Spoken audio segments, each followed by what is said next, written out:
We had the elementary school and the high school, and it was Madison High and Madison Elementary. And then years later, of course, they combined the schools all over the county and desegregated, and so the schools became much larger.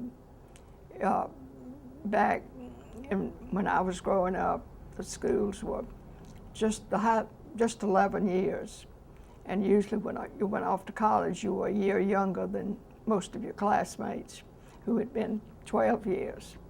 But we usually had good schools and had a good academic education. We didn't have a lot of frills courses, but we did have the basics, and we usually had some very good teachers.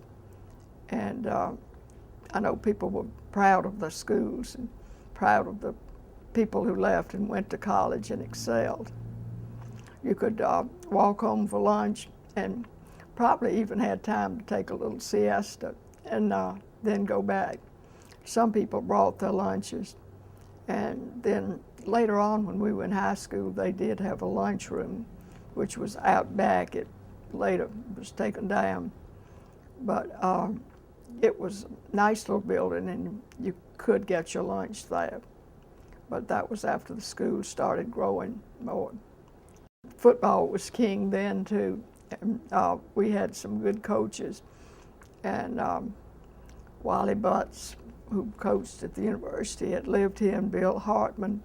We had a school that during the Depression was sort of a college. It was called an A&M school, agricultural and mechanical. And I remember going with my father once or twice.